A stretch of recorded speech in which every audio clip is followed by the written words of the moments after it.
Welcome back to another episode of Beyond the Brief. Today we're very, very fortunate to have Jocelyn Sexton here.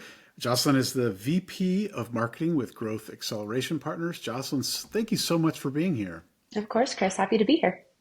To get us started, why don't you do a deep dive on where you started in the industry? You can go clear back to university or whatever you'd like, whatever feels best for you, and then lead up to today and what you're up to now.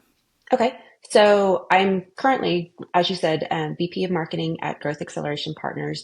It's a consulting and technology services company. I've been in B2B technology for about 11 years now, but I started with a journalism degree and was focused on PR and communications. And so I spent the first 4 years of my career doing marketing and communications for electric companies, moved to Austin, Texas, and spent 7 years doing state government, and then decided to go back to school and had gotten into UT Austin into their advertising program and decided sometime in between when I was admitted and when school started that I think I wanted to, you know, be a leader, be a people manager.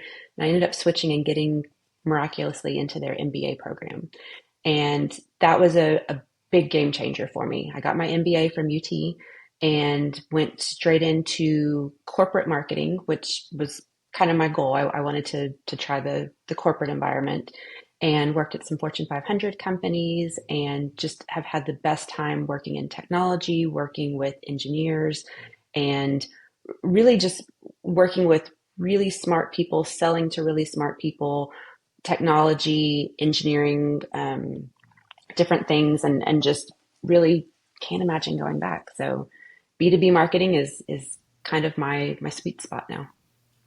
I love it. So the a very interesting journey. I appreciate the you went from I guess journalism originally, right, and Yeah. then thought you wanted to go into advertising, and then pivoted into broader marketing, and that's where you've landed in the B2B. Have you how what was the stuff that you did when you were working with government?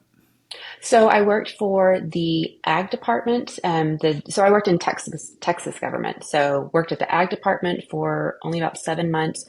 Moved to the comptroller's office for 3.5, almost 4 years, and then worked at TxDOT, Department of Transportation.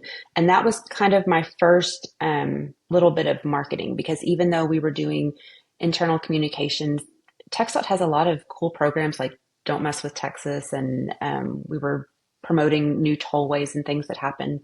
And so it was kind of, even though government is obviously nonprofit, there were things that we needed to market and promote that TxDOT supported. And it kind of led to the natural transition to pure marketing. That's great. Yeah, I lived in Houston for I don't know 3 years early on in my career, and was very proud to have a "Don't Mess with Texas" sticker. It wasn't on my car because that's a particular thing for me, but it was It's a definitely big deal something. though. Oh yeah, I mean, what a great like for a anti-litter campaign. It's a incredibly successful program and one that's definitely written up in a lot of the journals for its impact. And Texans are so proud. I think most Texans would identify as Texan before they identify as American. But even for me, growing up in a real small town where, littering in the 80s was just kind of the way of the world. And now it's just like, what are you doing? Like, pick that up. Like, Texans are very serious about their non-littering and keeping Texas clean. And there's also a program about Texas highways and keeping Texas highways beautiful with wildflowers and not littering. So it's a big deal.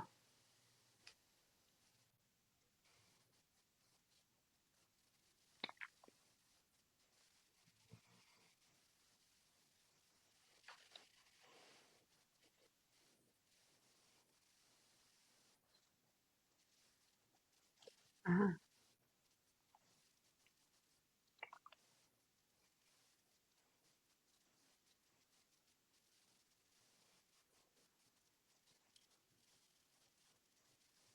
I am. Not as many as I would like to be, just because everybody, has their own thing. When I was in grad school, I was one of the very few women who actually had a baby during grad school. So during my last semester in between midterms, I had my daughter. And luckily I was in my cohort had about 7 doctors in it, so we all kind of had a plan just in case something happened. Um, but that MBA baby is now 11 years old, and we just all have things going on. But there are two very good friends of mine from grad school, and we own a boat together. I like to say that I have half a boat, and they've seen my kids grow up. We've seen them have kids, and their kids grow up, and we get to hang out with them pretty often. And so that's fun. It's always like a little MBA reunion when we're all together. I love that. As a boat owner, I think you'll appreciate this, and you probably know the answer. You know what boat stands for, right? Oh, it's got to be something about throwing money away. Yeah, about another 1,000. There you Yeah, go. Yep. yeah. It's definitely true. But I can't imagine not having one for sure. So I was so far removed from boat ownership growing up, and now it's like, they say the happiest day of a boat owner's life is when they buy it and then when they sell it. But I don't know. It's been very fun for us. I'm one of the most unathletic people you'll ever meet, but watching my kids do their thing on wakeboards and wake surfing is so much fun. Yeah, So, no, for sure. I have I've worked on a couple of water boat brands in my past, and in marketing we refer to it as having the water gene, right? ah, And it's definitely true. There's those that don't, that are land lovers and happiest on a mountain or in the city. But those of us that have the water gene are just you have to be on the water, in the water, around the water, somehow, some way, yeah. for sure. I grew up sailing. I grew up in Michigan. I grew up sailing actually, and sailed very competitively as a kid and even in college. And to me, one of the things I've often referred to in talking, to students, like 'cause I've done college days and guest lecturing and even been an adjunct.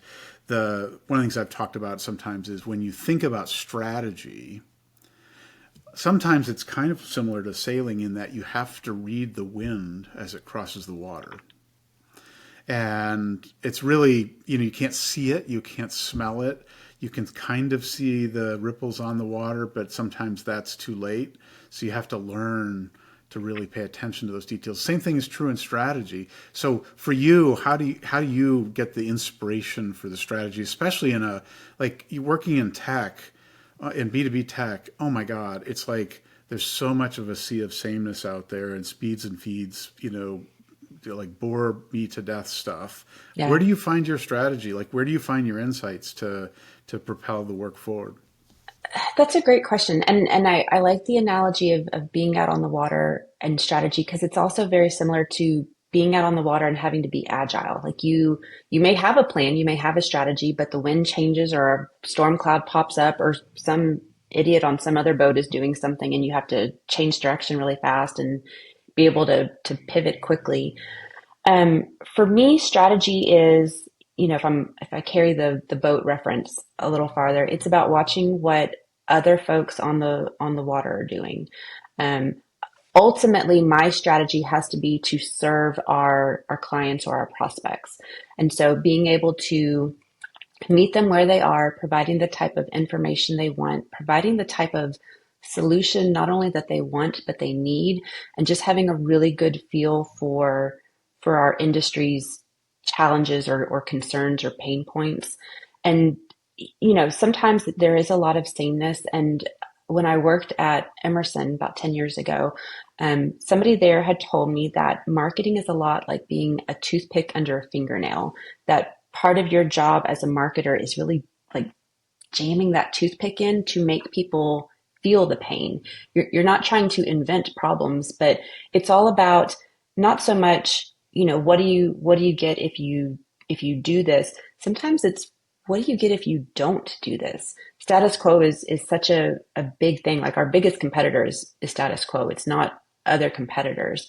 And so making sure that we inform people about not just the pains and the challenges they know of and showing the solutions we offer in that regard, but showing them if you don't do this, here's what could happen.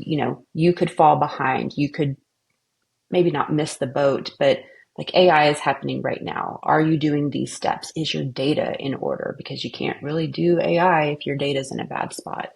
And so trying to prepare people, inform people, and just being a resource and somebody who's ready to help if and when they're ready. It, it's kind of hard when the focus of your job is demand generation because you want people to buy now. But I do appreciate the long tail of, when you're ready, as you're getting ready, we're here, we can help. And sometimes we can step in earlier than needed or earlier than you think you may need us because we can help you get ready. Um, but yeah, the strategy is just making sure that people are informed and that we, you know, not that we follow what others are doing, but that we have a clear pulse on what people actually need. Yeah. Yeah. And sometimes the hardest part is that what they need, they don't understand how to express or really Yeah. relate. So you have Yep. to help them kind of That's where get the this. toothpick comes in. Right. Yeah, exactly. One of the, so how do you lead score? How do you, like, one of the things that's really interesting, I find, especially in B2B is, everybody's got technology that can give them lots of clues. And frankly, most people want to be like clear about where they are and what their receptivity is. Yeah. But the lead scoring and like when, how to move people across the journey, which isn't linear. Some people are ready to do something right now. Right. And some people want something small now, but eventually figure out that this is a trusted partner and you need a lot. But how do you structure that? What are some of the tips and clues you use to that you listen to carefully, to the audience to understand their known and unknown pain points? Yeah. So I mean, it's difficult. Even with the best technology, with the best intent signals, it's still, in my opinion, it's very difficult to tell if people are in a learning mode or if they're in a, preparing to buy mode. I see a lot more people in learning mode right now. Um, so I mean, I feel like we do probably all the same things that most people do, and I don't know that lead scoring has ultimately gotten a lot better from the sales perspective over the year. We can tell you, this person watched our webinar for 45 minutes and they clicked this email and went to this page, and we can see their intent because they did XYZ. At the end of the day, the things that are working for us the best are still some of those in-person conversations. Um, I'm a lover of content. I don't know if it's the journalism background or just being a lifelong storyteller, but some people want to read just to read, and it's the conversations and the interactions and the engagement that you get from that I think is the biggest pulse point. If they are on their journey and you can tell they're kind of clicking certain things, it's the intuitiveness behind that where it's like, okay, do we really think they are wanting to buy? Do we need to send them more to an SDR, or is this suddenly a hot lead and it needs to go to directly to somebody in sales? When I started working at Gap, one of my mentors here, he considered MQLs to be essentially what we called hand raisers, and I argued with him forever because it's like, that's an SQL, that's not an MQL. And at the end of the day, like, who cares about the acronyms? Like, how can you help people as quickly as possible? And if they are truly MQLs, even though they're ready to move forward, maybe marketing still has a part to play in that nurturing and in that education piece. Um, I will say for our business and our industry as a whole, I've never worked at a place that had so many competitors. When I worked at Emerson, when I worked at Dover, when I worked at SailPoint, when I worked at National Instruments, they had a pretty small group of competitors that played in that market. And if you look at technology consulting or technology services or nearshore or offshore, outsourcing, it's mind-boggling how many people kind of play in that space or say they can do those things. And so I think lead scoring and demand generation as a whole is just very difficult. A lot of it is still based on referrals. A lot of it is still based on face-to-face conversations. And so we've actually changed our strategy in the last year to kind of, we're still doing the webinars and the email engagement and all those things, but we have a new focus on things that are putting us out in the field, both sales and marketing, to have those conversations, to be part of those discussions, and to kind of reset and hear more directly about what are the challenges, what's going on in the market, how can we help, what would be useful, what do you not want. So sometimes knowing what people don't want is just as important as knowing what they do want. Yeah, I love that. I mean, the reason we do this podcast is to be a part of the conversation about what's next, not Yeah. what was, right? And that's part of the reason we do an episode a week, right? Because the game is changing constantly. And I totally agree with you that it is about storytelling and getting different context out there and continuing the conversation because, a couple of points I'll ask, but I'll lead the witness a bit. Tell us a little bit about how you feel about the way the world sees SaaS today. Well, I mean, we just had a webinar at the end of July, and it was, I think the title was something like, Is SaaS Dead? Like kind of being a little provocative with it. And I don't think SaaS is dead, obviously, but it's changing. And if you are a pure SaaS model, like you've got to be prepared for how that's going to change and what that may look like. Um, I think that the other thing is I think people are just more and more aware of what SaaS is. They're getting more and more used to that um, model of buying things.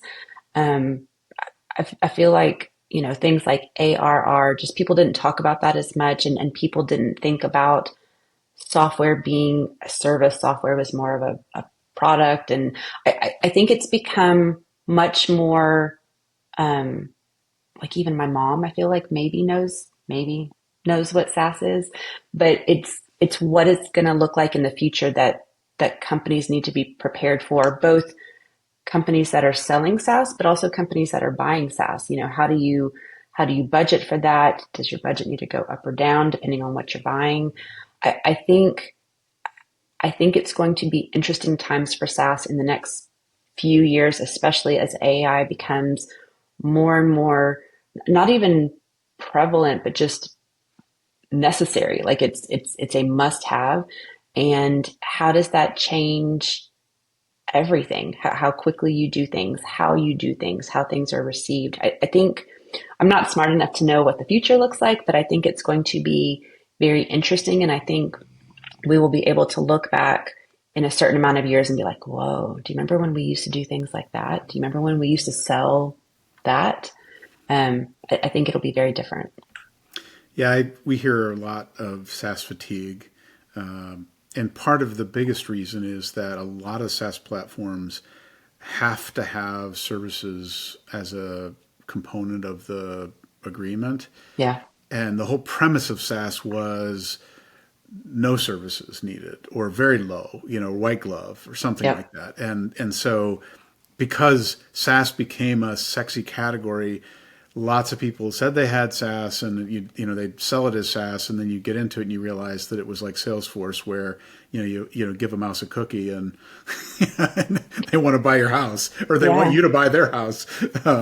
Yeah. So and let's go further into AI because I think even I'll step back to step forward. Crossing the Chasm talked about how technology, it's not what you can do with technology, it's what technology can do for you. Yep.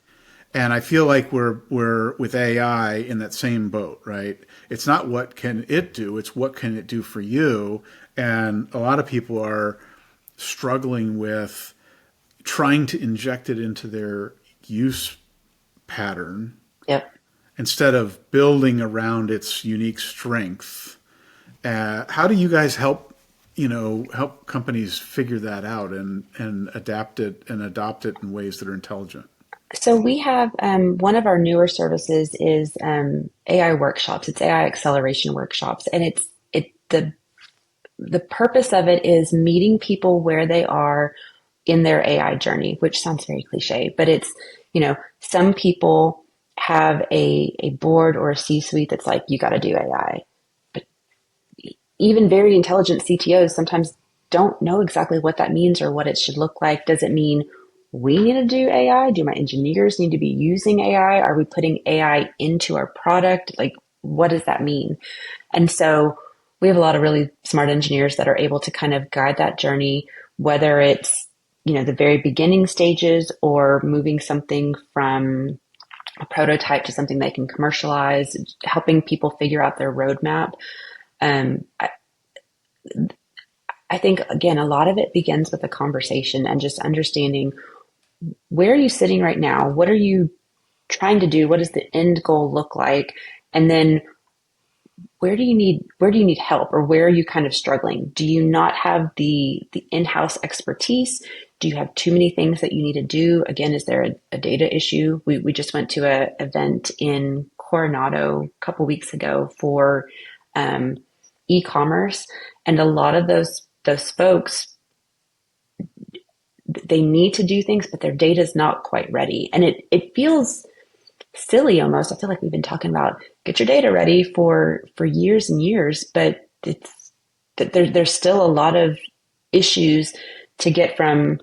It's not from point A to point B. It's from point A to like J, and all those little steps that you need to do in the middle to get ready. So again, we're helping people with all those kind of in between spots if they're looking to validate prototypes and different things that they have. Kind of going back to what you said too, like it's about, what you do with that time and what it does for you.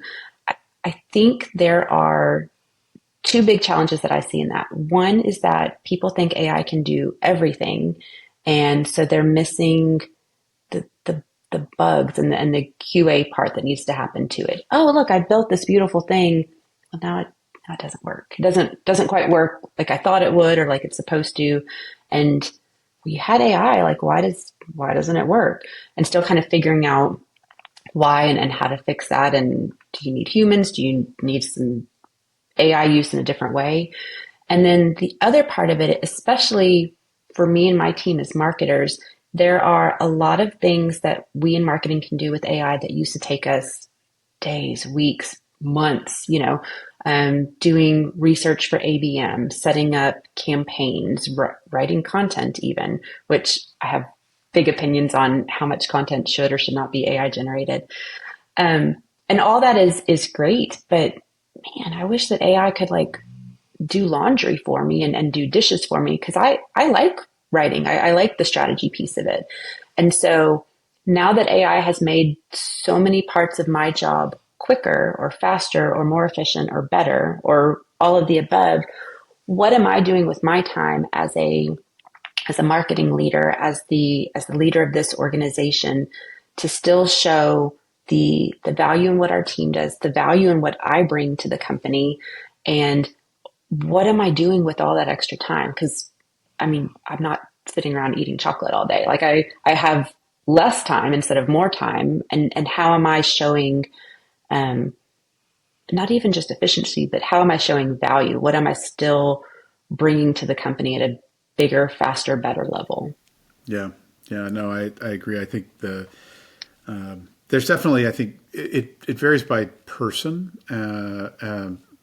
and part of it's work style, part of it is strengths, and I think one of the things we think a lot about with partners and AI tool companies, because we have a number of them that we work with, is what's the unique strength of the tool, and then what's the unique strength of the individual? Where do their superpowers lie, and how do you use the technology to give yourself time to do the things that are your superpowers, but not like one of the very interesting conversations I heard recently was how some struggle with the amount of time they get back because their brain can only deal with that level of high intensity thinking for a short period of time. And the fatigue factor of like, now I've got all this time to think about strategy. Oh my God, I'm stressed out about the fact that all I'm doing is thinking about strategy, and I am not necessarily improving the volume or clarity of what I'm getting to. And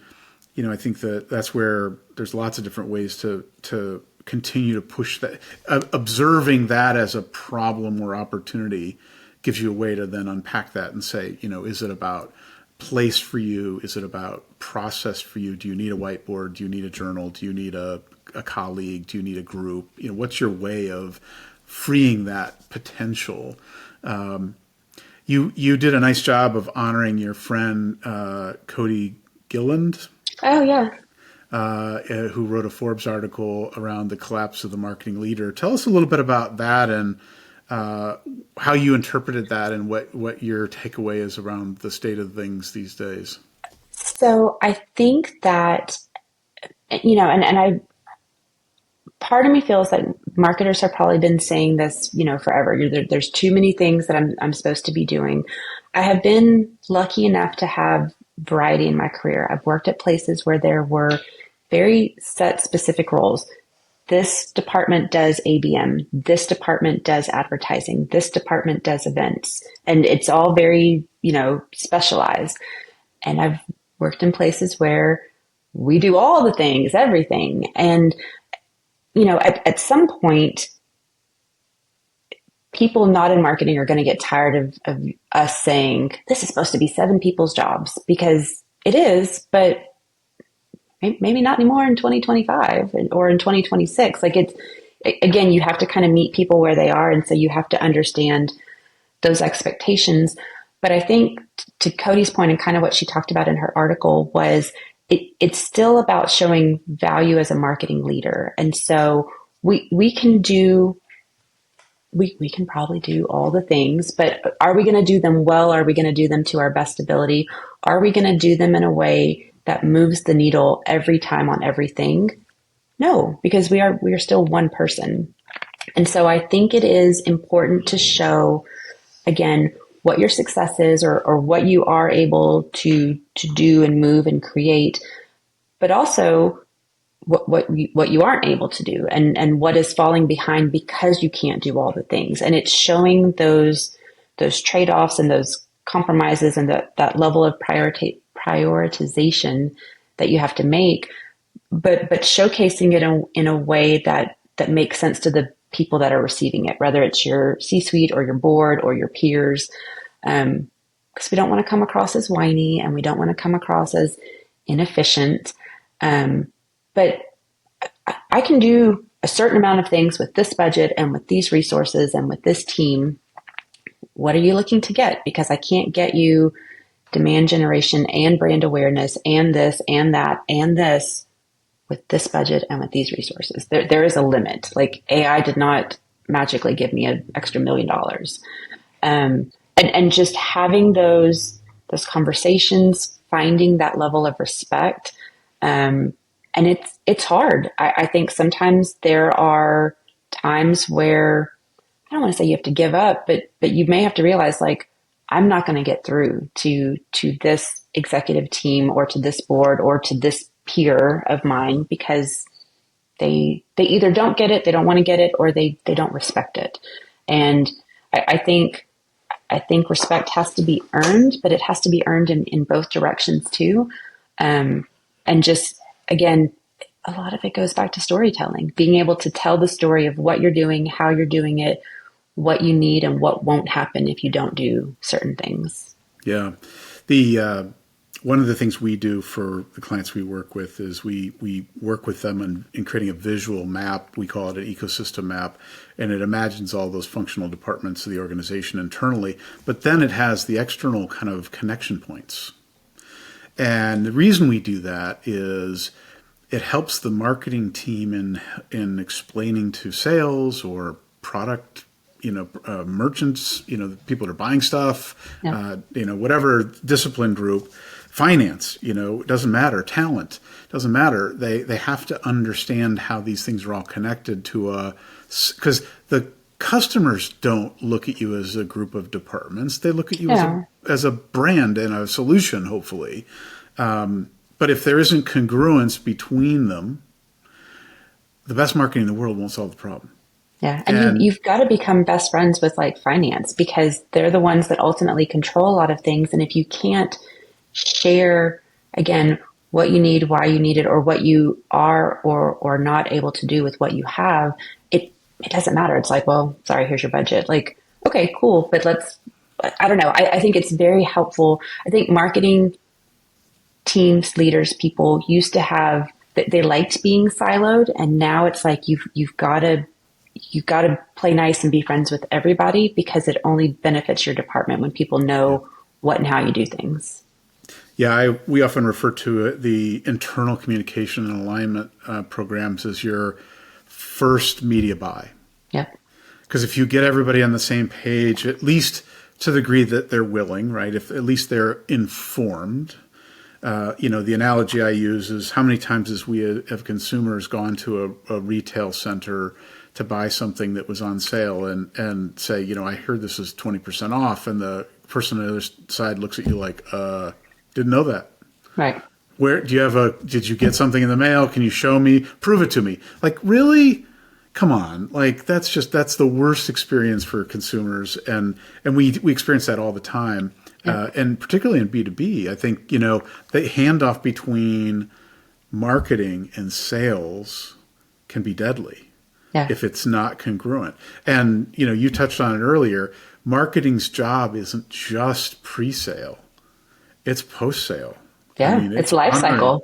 That's right. It's honoring those. In fact, the single most valuable aspect of marketing is social proof, where the people that you work with go, man, that was great. They did what they said they would do, and it was fantastic. That's the cleanest, clearest, because that advocacy leads to other people saying yes. That's something I got to try.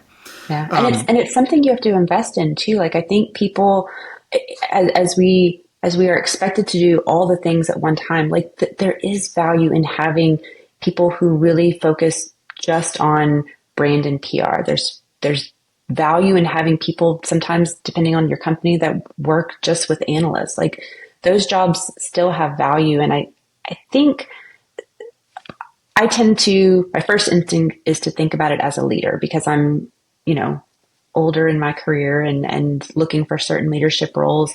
But I'm also, I try to be very mindful of it, because I have folks on my team who are, much, much younger in their career. They're folks in their 20s, and they only have a certain number of years of experience. And I can't expect them to do all the things and know all the things. I felt like when I was younger in my career, even if I didn't personally experience it, you saw people who kind of were mentored or had progressions in their career that were very purposeful of, okay, you're going to spend some time doing this, and then you're going to spend some time doing this. And it was like, it wasn't always straight up, but you got different types of experience, or you went really deep in certain areas, and you got to be a specialist in a certain part of the marketing engine. And now that's very difficult. I mean, you can see, it's sad. I see on LinkedIn every day, friends of mine who are internal comms, amazing, amazing people who cannot find a job right now because companies aren't valuing that as much right now. Some companies aren't. There's some graphic designers and writers who are just amazing, and they're really struggling right now because they went so deep in certain parts of marketing, and now everybody wants somebody that's well-rounded and can do all the things. And that's not a reality for a lot of people. We're going to have you back for another episode, because there's a whole conversation that we're having with lots of folks around the future of work and the gig economy. And we're big fans of that. In fact, we've built our business model around it, because it's just, there's so much great talent out there. And the ability to tap into people based on their superpowers versus just like, I use the analogy of a hybrid bike. A hybrid bike is capable of going off-road. It's capable of going on-road, but it's not great at either. Right. Do you really want a hybrid bike doing your work? I mean, on some stuff, yes, right? Because it is, rinse and repeat. But even then, don't you want people that love what they're doing? And so anyway, that's a whole nother episode. What's the best and worst advice you've ever been given in your career? Oh gosh. I would say, this is going to sound terrible. the best advice, or at least the advice that has stuck with me. I'm sure everybody, especially females, have heard about, dress for the role that you want, or different phrases of that advice. The way that I received it, I was 20 years old. I had interviewed for an internship in college and thought the interview had gone well. And I was, walked out into the lobby after the interview. And I think the woman that interviewed me just felt sorry for me, like in a bless your heart kind of way. And I had said something about like, oh, I can't, wait for next steps. And she was just like, oh, honey, you're not going to get this internship. And I was just like, oh, okay. Well, can you tell me why? And she was just like, look around this lobby. It was mostly men, and they were all wearing suits. And I mean, honestly, I was probably kind of dressed like this. Like, I thought I was dressed nicely, but I had, arms showing and my hair was not flat ironed. And she was just like, you need a suit, you need closed toed pumps, like heels, and you need to, calm your hair down, because my hair does not normally, look this smooth. And I was mortified. And she was just like, go get a job at like Ann Taylor or something. Like, you need to invest in a wardrobe for the type of job that you want, because this isn't going to get you where you want to be. And I'm pretty sure I probably went to my car and sobbed after that, but then immediately, like literally drove to the mall and got a job at Ann Taylor.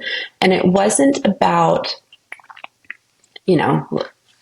looking like the poor white trash that I probably was, or whatever, but it's about, you have to,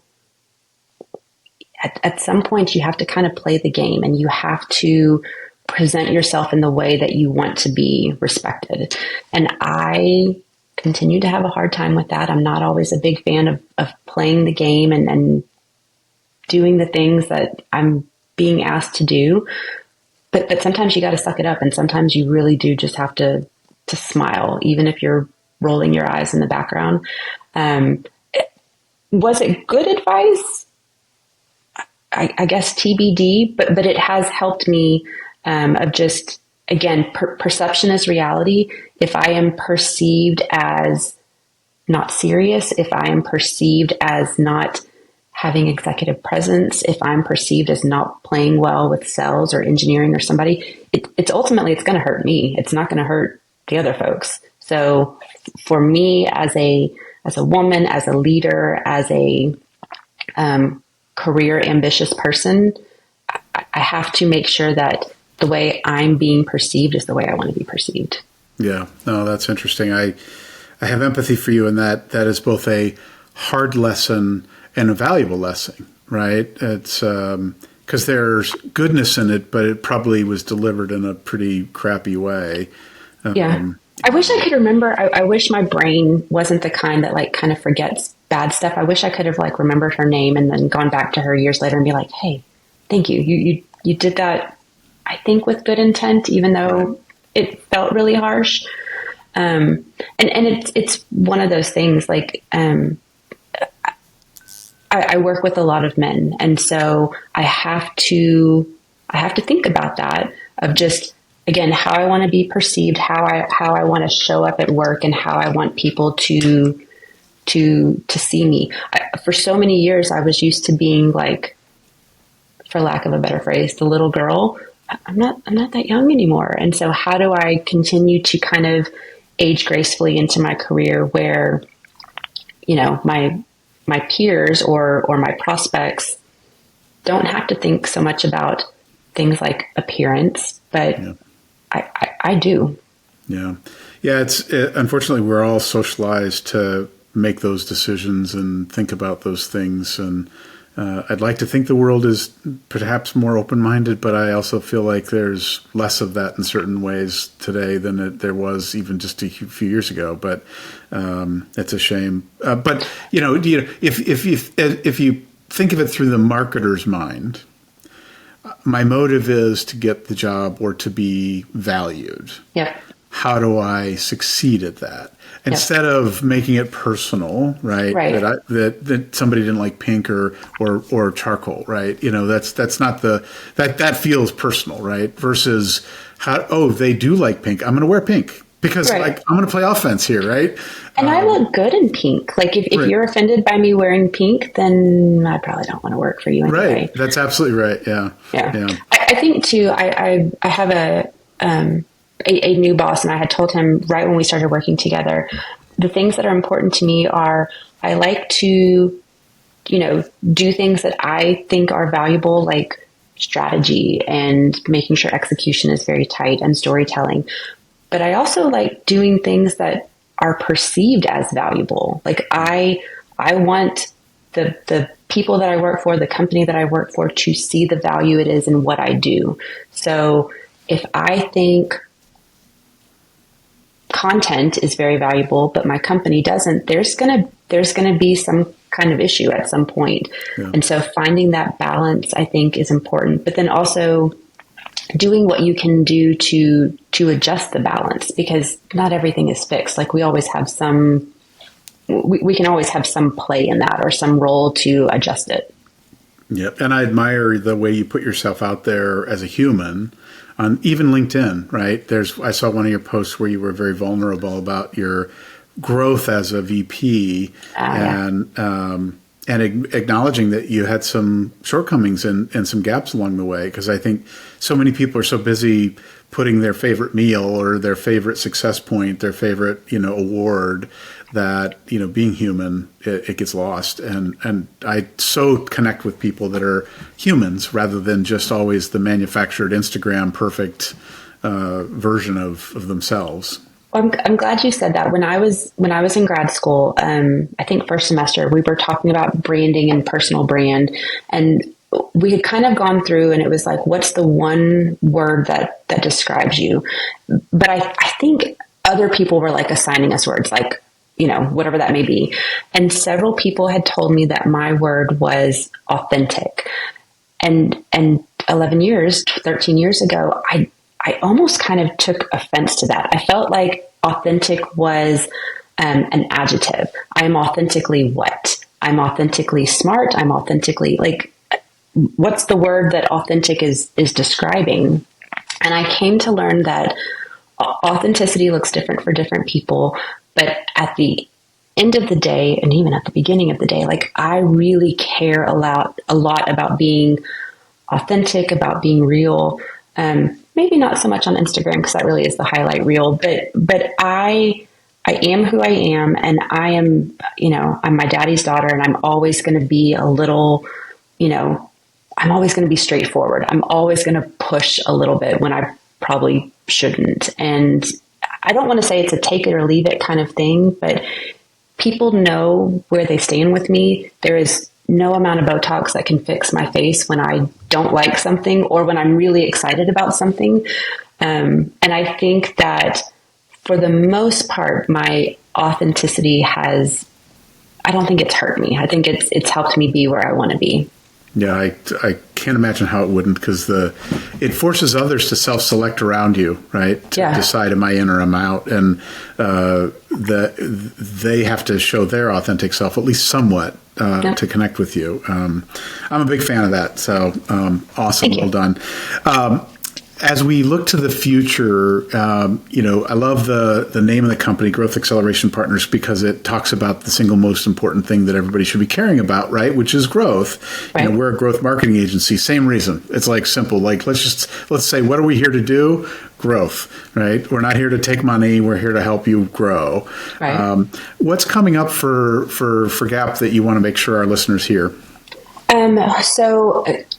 There's lots of things coming up. We have some really cool industry-specific webinars, but I think the big thing that we started this year that we will continue in 26 is you're going to see us more. We're going to be at industry events.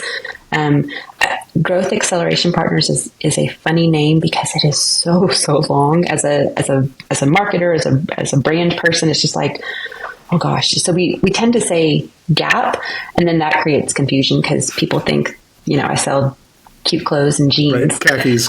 Exactly.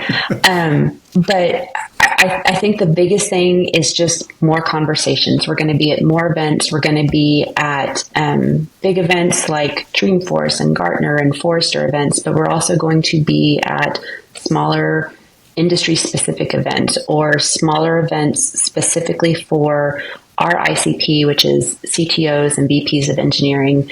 And again, there's so many competitors. So I just want to make sure people know either the Growth Acceleration Partners or the GAP name. And when they see that, they're like, oh, those folks know, they know what to do. They can help us with AI. They have really smart people, both in the US and LATAM, that can do custom software, data engineering, modernization products, and just making sure that we're out and about and having good conversations. I love it. Jocelyn, you've been really gracious in sharing so much. As a way to get a further glimpse into your personality, Hollywood just called, and they're going to do a biopic on you. What's the name of the film, or who's going to play you, or what's the plot or theme? Okay. Well, and I'm being way too nice to myself, but I mean, I feel like Reese Witherspoon should play me. We're about the same age. You know, we got the same hair color. We both like pink. This is going to sound cheesy, and it probably takes a little bit of explanation, but my dad used to always say that he loved me plum. And I remember going to summer camp, and he would like sign letters like that. And my best friend would be like, oh, I love you too, apple or cherry. And I'm just like, no, it's not the fruit. It's talking about like a cup of water being plumb full to the top. And maybe it's a country saying or something, but saying that you love something plum is like, you know, doing it full. And I think that I've had a life full of fullness. It's way better than what I imagined when I was a little girl. I have the best husband, the cutest kids, like my career is great. And I think just having that kind of optimistic, open, happy mindset has done a lot for me. So it's plum full. I feel like that's going to be more than one film. I feel like there might have to be a series because there's a lot of richness in there. That's awesome. Thanks for sharing that. So for the listeners that want to connect with you and reach out, what's the best way to find you? So I'm on LinkedIn, and luckily my name is fairly unique. So I think when you go to LinkedIn, I think I'm the only Jocelyn Sexton on LinkedIn. And then if you want to visit our company website, growthaccelerationpartners.com, or you could just do wearegap.com. Nice. That's a great vanity URL. I love that. It is, unless you look at it really fast, and then sometimes it can almost look like it says wear Gap, like wear Gap clothes. So I try to do like the capital We, the capital R, and then Gap. We are Gap. That's funny. That's so funny. It's always a challenge, right? Naming is one of the biggest, and all that stuff is like URLs is like such. That's why pharma is like, you know. Let's throw some letters out there and see what how would we say that again? Exactly. Oh my gosh. Jocelyn, thank you so much for the time with you today. It's been absolutely a joy. I know our listeners are going to enjoy it. And with that, we'll wrap up another episode of Beyond the Brief. Thank you so much.